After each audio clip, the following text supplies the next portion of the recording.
Donc dans la première vidéo, donc la vidéo précédente, je vous ai montré comment on pouvait trouver la médiane d'un point de vue visuel.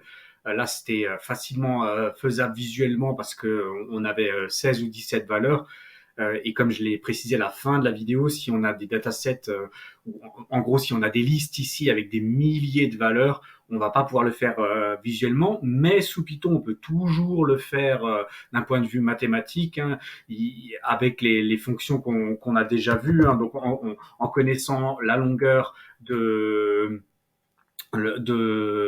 la liste. On peut faire un calcul mathématique en disant qu'on va chercher la valeur du milieu, celle d'à côté, celle de l'autre, et puis on va faire une moyenne. Donc on peut mathématiquement retrouver la médiane directement avec Python, mais ça va être assez fastidieux à faire, ou alors il faudrait créer une fonction qui puisse le faire automatiquement. Mais il n'y a même pas besoin de s'embêter avec ça, parce qu'en fait, il y a des gens qui l'ont déjà fait via des librairies, et donc on va utiliser directement les librairies. Donc je vais vous montrer comment on peut le faire avec NumPy et comment on peut le faire avec Pandas. Donc avec NumPy, c'est assez simple, hein, donc j'appelle NumPy, je lui dis que je veux chercher la médiane.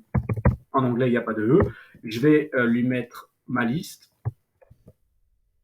Donc on se souvient que c'était 1970 dans la première vidéo. Si là j'exécute, il me sort bien 1970. Donc là, j'ai fait la première méthode avec NumPy, hein, qui consiste à prendre NumPy, ensuite lui appliquer une méthode. Là, la méthode, c'est la méthode de la médiane, et ensuite lui mettre à l'intérieur quelque chose, un objet, en l'occurrence ici une liste Python.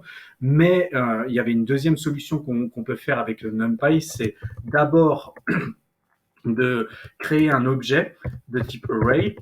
Donc, là, je fais référence aux premières vidéos que j'ai faites sur les moyennes. Donc là, je crée un objet de type array. Je vais lui mettre la liste dedans. Donc ma liste va se transformer. Maintenant, ma liste, c'est un objet array. Et je vais tenter maintenant d'appliquer une méthode NumPy dessus, la médiane en l'occurrence. J'exécute et je reçois une erreur en me disant qu'il n'existe pas de méthode médiane à appliquer directement comme ça. Donc, on ne peut pas faire cette méthode-là sur NumPy. Par contre, sur Pandas, le principe qu'on avait fait, que ce soit pour la moyenne, la variance, l'écart type, ça va fonctionner exactement de la même manière pour la médiane. Donc, comment ça marche? C'est très simple. Première chose, je crée une nouvelle variable que je vais appeler ser.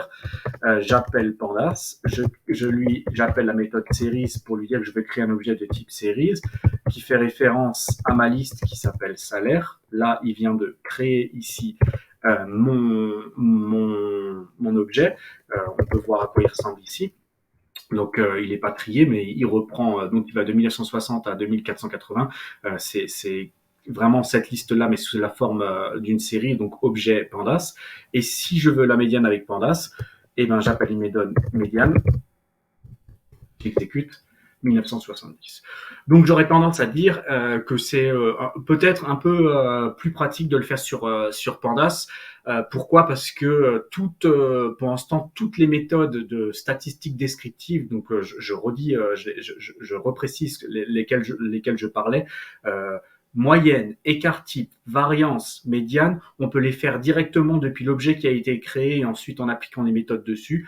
Et là, on se rend compte avec NumPy que on pouvait le faire avec la moyenne, l'écart type et la variance, mais par exemple ici, on ne peut pas le faire directement avec la médiane. Alors ça ne veut pas dire que NumPy ne le calcule pas, hein. Ça veut dire que la solution qui consiste à d'abord créer un objet à partir d'une liste pour ensuite travailler dessus, ça a l'air de fonctionner, on va dire, de façon plus régulière sur Pandas que sur NumPy. C'est un petit peu ce que je voulais souligner pour la médiane. Et je pense que là, vous comprenez un petit peu à quoi correspond la médiane.